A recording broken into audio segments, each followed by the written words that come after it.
Cette semaine, à Église en sortie, nous recevons Laure Marais, éditrice aux éditions Saint-Joseph et qui nous parle de la publication religieuse aujourd'hui. L'abbé Claude Paradis nous offre sa chronique des actualités de la rue et on s'entretient avec le père Gaston Mumbere sur son livre témoignage de la situation actuelle au Congo.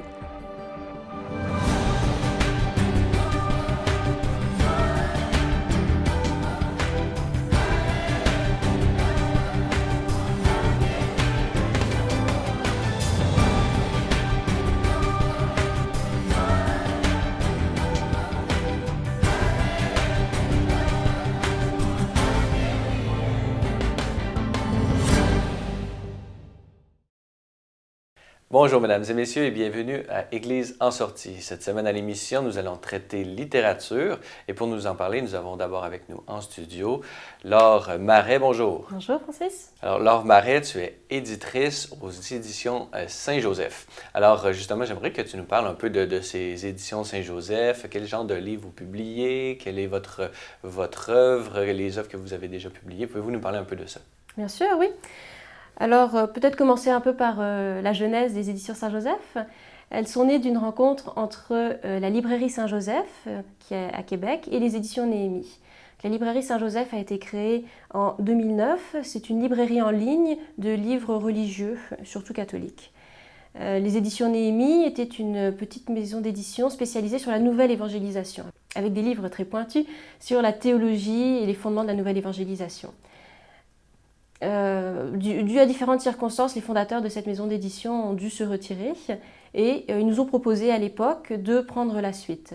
Nous, ça nous a beaucoup intéressés. On était déjà libraires et aussi distributeurs d'une douzaine de maisons d'édition. Passer à l'étape supérieure de l'édition, c'était assez naturel. On a eu une année et demie à peu près de transition, 2014-2015, pour finalement décider de refonder une nouvelle maison d'édition qui reprenait le fonds Néhémie.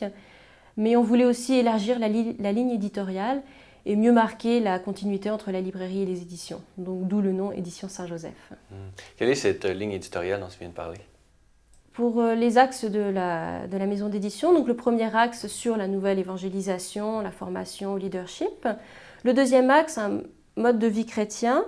Et le troisième axe, permettre à des auteurs catholiques de pouvoir s'exprimer, même si ce ne sont pas des sujets qui touchent à la nouvelle évangélisation ou au témoignage de manière directe. Je prends le cas du Petit Frère Guy ou de Gaston Mumbere qu'on a publié. Ce sont des auteurs qui n'étaient pas acceptés dans des maisons d'édition générales, parce qu'ils étaient trop religieux dans leur thème ou dans leur approche.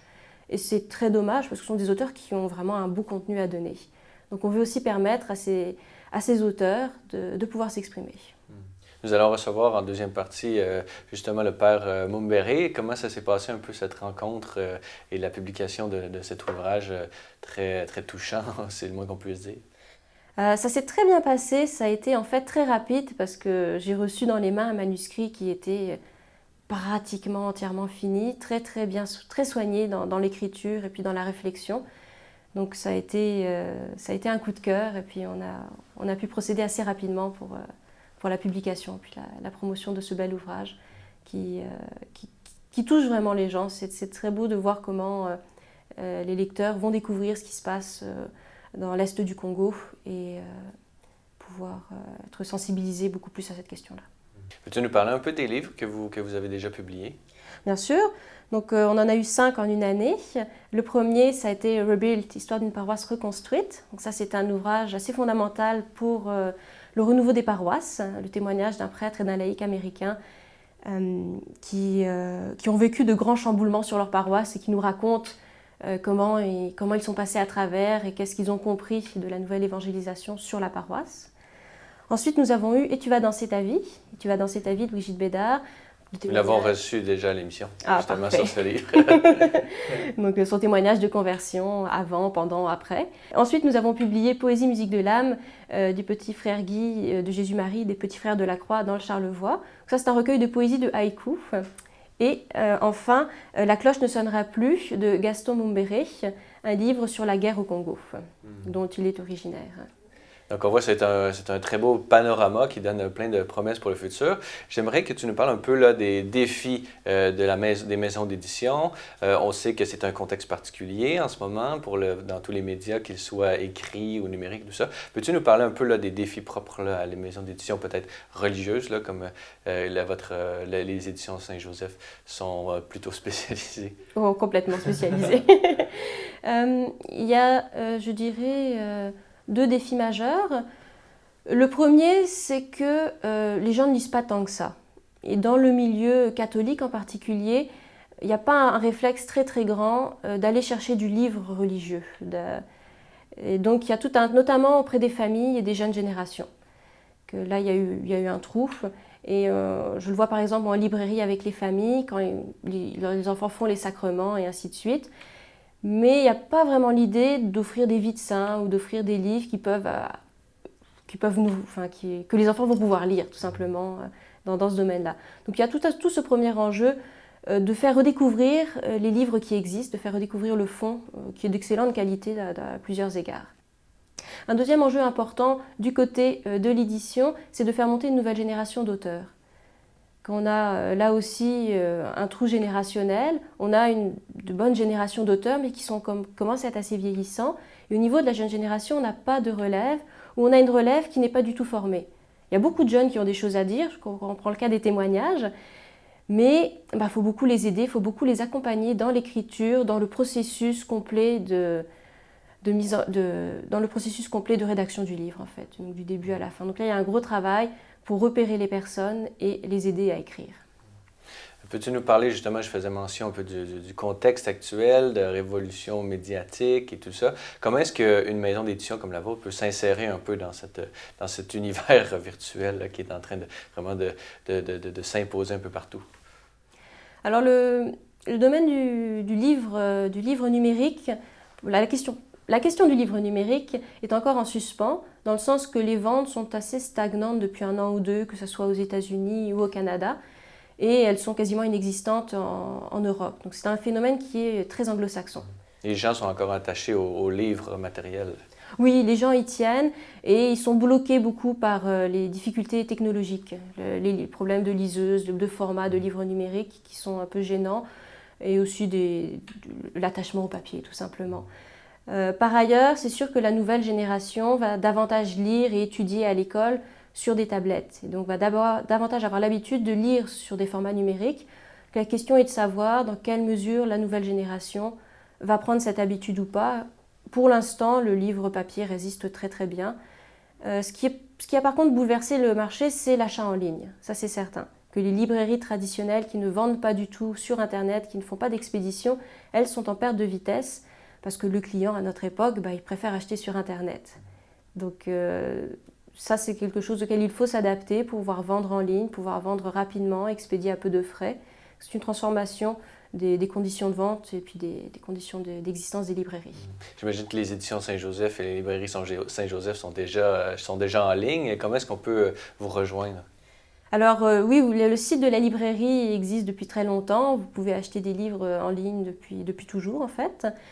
Pour ce qui est des éditions, notre site est encore en construction. Il devrait être actif d'ici un petit mois. Très bien. Justement, on a l'adresse qui apparaît à l'écran. Une dernière question. Quels sont vos espoirs? Qu'est-ce que vous espérez réaliser là, avec toute cette publication? Si vous aviez 2 grands buts là, que vous aimeriez se voir réaliser, quels seraient-ils? D'une part, pouvoir continuer sur les projets que j'ai déjà nommés, sur la nouvelle évangélisation et le leadership. Je pense qu'on a beaucoup à faire, beaucoup à écrire sur ce sujet, que ce soit d'un point de vue théorique ou d'un point de vue de témoignage. D'autre part, j'aimerais beaucoup faire redécouvrir les grandes figures de sainteté du Québec et du Canada d'une manière qui puisse parler aux contemporains. Il y a certains saints comme François de Laval, Marie l'Incarnation, qui eux sont très connus, mais on a plein de bienheureux qu'on connaît très vaguement.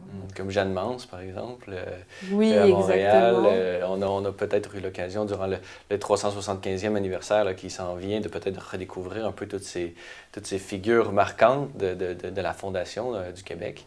Donc, je pense que vous avez un très bon filon à suivre à ce niveau-là. Oui, on ne manque pas de matière, je dirais. Très bien. Alors, Laure Marais, éditrice aux éditions Saint-Joseph, merci beaucoup de nous avoir accordé cette entrevue aujourd'hui. Ça fait très plaisir. Merci à vous de m'avoir invité.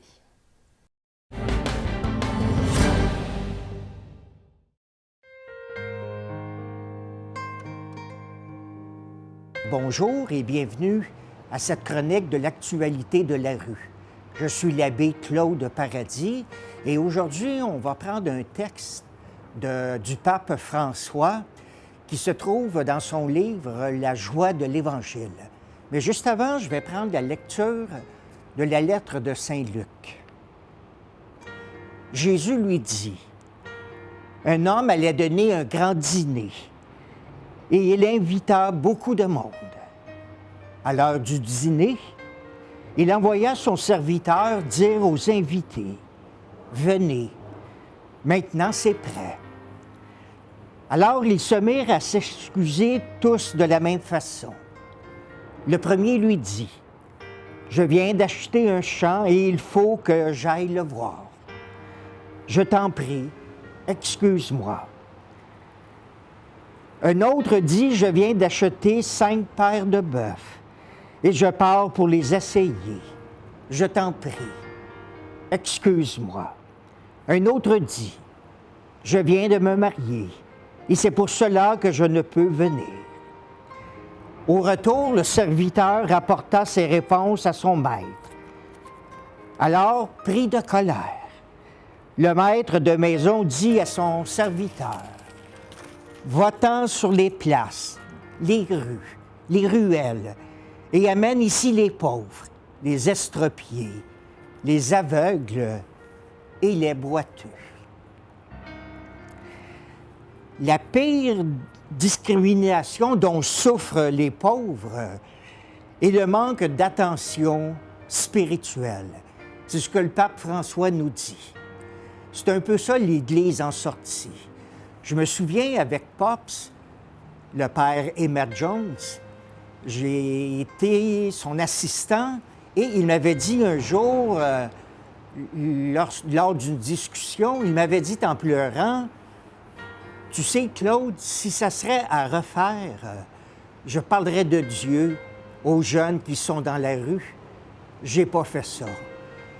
Alors, à ton tour de ne pas faire la même chose. » Et lorsque Pops me disait ça, il pleurait. Alors, je n'ai jamais oublié la façon qu'il m'a dit, justement, d'apporter une attention spirituelle, comme le pape François le demande.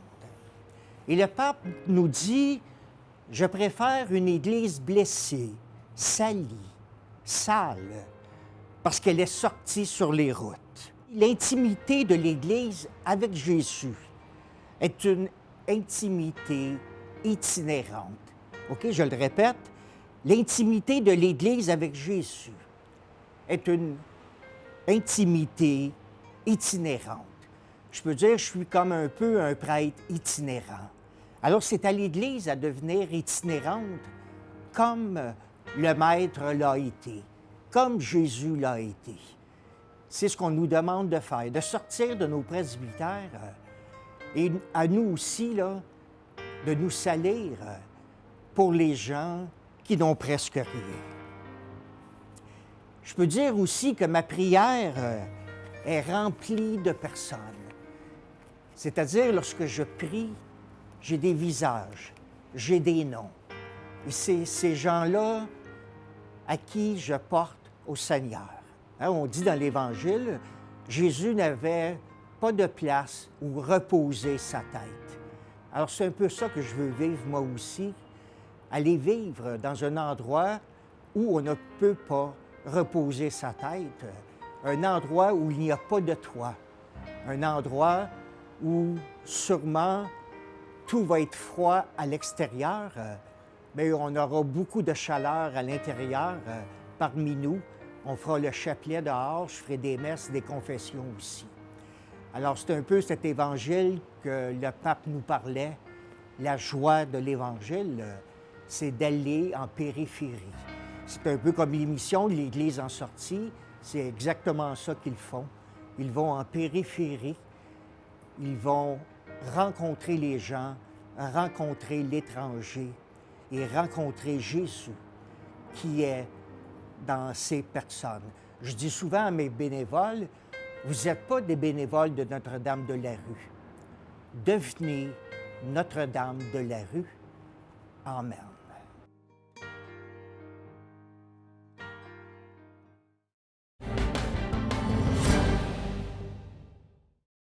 Dans cette deuxième partie d'émission, nous allons poursuivre sur cette lancée littéraire. Et pour nous en parler, nous avons avec nous en studio l'abbé Gaston Mumbere. Bonjour. Bonjour, Francis. Alors, l'abbé Mumbere, vous êtes né à Lomé, en République démocratique du Congo. Vous êtes religieux assomptionniste depuis 2004 et vous avez été tout récemment ordonné par le cardinal Gérald Cyprien Lacroix à Québec l'année dernière. Donc, toutes mes félicitations. Merci. Alors, on est réunis pour parler d'un livre, La cloche ne sonnera plus à l'église de Butembo-Béni. Le viol n'était pas assez, publié aux éditions Saint-Joseph. Oui. Alors, Monsieur l'abbé, j'aimerais que vous nous parliez d'abord peut-être, parce que c'est un livre très personnel, mais qui parle d'une réalité politique qui se passe en ce moment même dans votre pays d'origine, en RDC. Oui. Pouvez-vous nous parler un peu de ce climat politique à l'actuel? D'une manière générale, je dirais que le climat au Congo est chaotique. Et puis les gens disent souvent que la situation est plus complexe. Et lorsqu'on dit qu'elle est plus complexe, on n'arrive pas à saisir les tenants et les aboutissants de cette guerre qui perdure depuis 20 ans. Alors moi, je voudrais comme dire que cette situation au Congo, cette situation est chaotique parce qu'il y a des gens qui veulent piller les ressources au Congo. Et puis aujourd'hui, on parle souvent du coltan, ces minéraux qu'on trouve dans nos téléphones dits intelligents ou des appareils dits intelligents et qui se trouvent au Congo et surtout dans la partie est du Congo. Et je suis originaire de là, donc je parle de ce dont je sais. C'est la partie la plus riche, je dirais la plus riche, il y a plus de minéraux. Ça, c'est une partie qui explique la guerre qui est au Congo. La deuxième chose, ce sont des raisons de balkanisation. Vous savez, depuis 1994, quand il y a des génocides au Rwanda, les réfugiés Hutus, nous les avons accueillis sur nos territoires. Et il faut qu'on leur cherche un endroit où rester. Alors, ces réfugiés sont des prétextes pour dire qu'il faut balkaniser, il faut scinder le pays à un petit morceau où on mettrait ces réfugiés. Mais ce sont des prétextes, je veux dire, parce que ces hommes et ces femmes Hutus sont comme instrumentalisés, sont devenus des outils de la mort. Donc, on les utilise pour des fins politiciennes, et c'est très grave. Alors, malheureusement, c'est ce qui arrive. Donc, puis la troisième chose que je peux souligner dans cette histoire du Congo, c'est peut-être la mauvaise gouvernance. À Kinshasa, à l'ouest, c'est la capitale, le climat est tendu entre les opposants puis ceux qui sont au pouvoir. Le climat est tendu parce que ceux qui sont au pouvoir veulent s'éterniser au pouvoir, au-delà même du mandat constitutionnel. Il y a eu des manifestations à Kinshasa il n'y a pas longtemps. Il y a eu plus de 50 morts.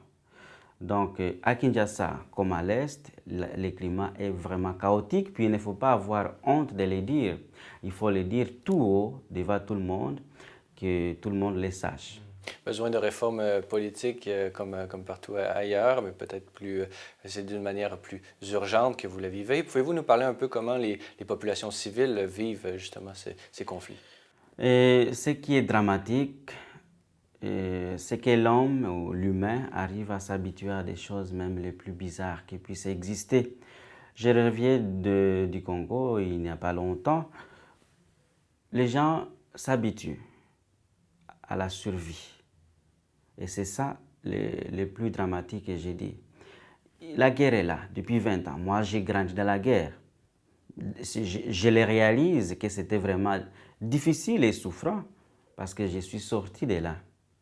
Mais lorsqu'on est sur place, on ne le réalise pas. On fuit chaque jour. Je me souviens, ma mère me prenait par la main puis on courait la nuit parce qu'il y avait des milices qui venaient de rentrer dans le village, à Lomé, où il y avait des ADF des rebelles qui attaquaient l'Ouganda et qui aujourd'hui on dit qu'ils attaquent le Congo. Donc ces rebelles venaient d'un autre village, puis au Kouré. Il y en a plusieurs pareils. Cette région compte plus de 50 milices qui sont dans les forêts. C'est beaucoup de milices incontrôlées. Et puis le gouvernement n'a pas cette volonté d'affinir. Vous en avez mentionné quelques exemples, mais pouvez-vous nous parler un peu de votre expérience sur place? Vous qui, j'imagine que votre vocation religieuse est née de tout cela. Pouvez-vous nous parler un peu là, de votre expérience personnelle de cette guerre?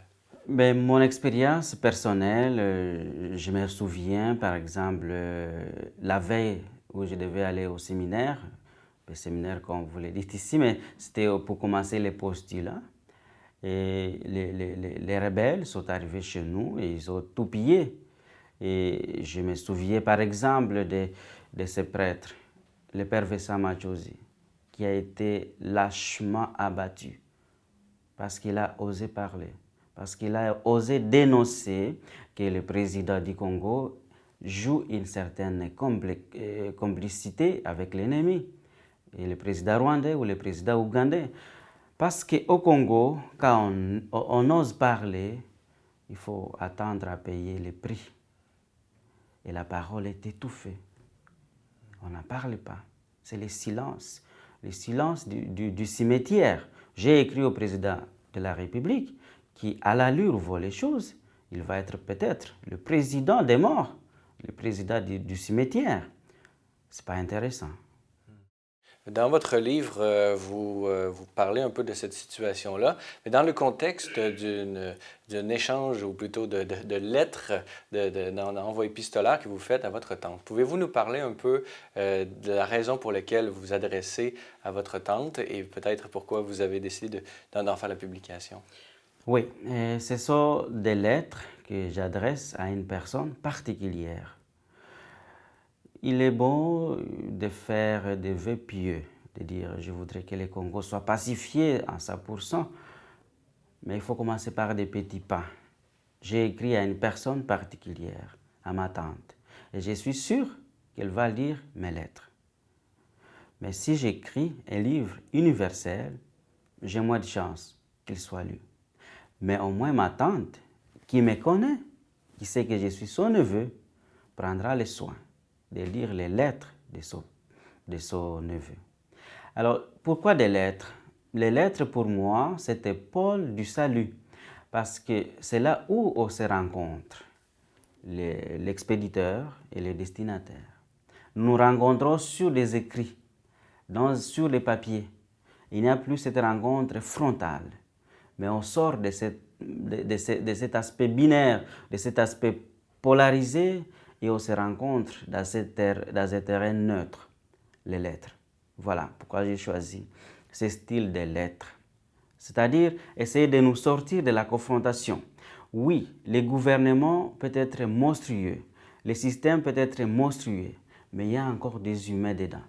Et je sollicite l'accord des sensibles de ces humains qui sont pris dans les systèmes, de pouvoir sortir du système et de se retrouver sur un terrain neutre, le terrain de l'humanité, le terrain du salut. Et ce terrain, je le trouve dans le style épistolaire. Vous êtes prêtre assomptionniste, on en a parlé. Pouvez-vous nous parler de votre foi catholique et qu'est-ce qu'elle vous apporte lorsque vous regardez la situation? Quel l'espoir, comment voyez-vous un peu la situation actuelle à travers le prisme de votre foi?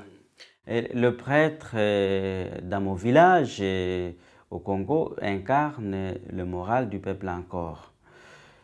Quand on a enlevé mes trois confrères, le père Jean-Pierre, Edmond puis Anselme, je pense qu'on a touché au moral du peuple. On a frappé là où ça fait mal. Ils avaient fait des viols avant. Le Congo est la capitale mondiale du viol. C'est ça la réputation malheureuse. C'est grave qu'on soit reconnu mondialement comme la capitale mondiale du viol. Le Congo, c'est le pays où il ne faut pas y aller. L'Amérique, les États-Unis viennent de rappeler les Américains des sorties du pays, les Canadiens aussi. Alors, comme prêtre, je pense que l'espoir nous fait vivre. L'espoir nous donne la force d'écrire. Et je crois que même dans les situations les plus pires qui puissent exister, il y aura toujours des gens qui resteront debout. Et ces gens, moi je pense, c'est ma grand-mère qui est dans les livres, Mathilde. Elle a vécu des horreurs, elle a vécu des choses bizarres, mais elle tient debout. Et il y en a plusieurs pareils. Dans des situations difficiles qui puissent exister, il y a toujours des gens qui tiennent debout. C'est l'espoir, c'est la foi. Qu'est-ce que vous espérez que le lecteur garde de la lecture de votre ouvrage? Beaucoup de choses. Je voudrais, la première chose, qu'il prenne sa plume pour aussi écrire à une personne particulière. La deuxième chose, je voudrais qu'il aide les Congolais et les Congolaises à devenir des acteurs de la paix, de la justice, pas des victimes. Parce que depuis longtemps, depuis 20 ans, nous sommes présentés comme des victimes. Je voudrais qu'on passe des victimes à acteurs, devenir des acteurs crédibles, qui puissent parler sur des choses qui nous concernent. Et c'est ça que j'attends du lecteur, d'aider ces Congolais de sortir des décombres, parce qu'on est comme sous les décombres, au cri, aux pleurs, mais il faut qu'on nous aide à sortir des décombres, qu'on prenne la parole et finalement devenir des acteurs de la paix. Ce que je souhaite aussi, c'est que les lecteurs aident les Congolais et Congolaises à bâtir la justice sérieuse. Parce que je le crois que la justice est le socle de la paix. Une dernière chose que je voudrais ajouter pour les gens qui veulent aller plus loin, parfois ils se posent des questions, qu'est-ce que nous pouvons faire? Nous avons créé une page Facebook qui s'appelle Mouvement Paix au Congo, qui est né à Québec à l'initiative des Québécois et des Québécoises. Très bien. Alors, sur ces belles paroles remplies d'espoir, nous allons prier pour la paix au Congo. Et je rappelle à nos téléspectateurs que vous êtes l'auteur de ce livre publié aux éditions Saint-Joseph. La cloche ne sonnera plus à l'église de Butembo-Beni. Le viol n'était pas assez. Alors, Gaston Mumbere, merci beaucoup d'avoir accepté notre entrevue aujourd'hui. Merci beaucoup Francis, merci à la chaîne de télévision Ciel et Lumière que j'apprécie beaucoup et que Dieu vous bénisse dans vos œuvres. Voilà, c'est tout pour cette semaine. N'hésitez pas, si vous avez des questions ou commentaires, vous pouvez m'écrire à l'adresse qui apparaît à l'écran. Revenez-nous la semaine prochaine pour une autre édition d'Église en sortie.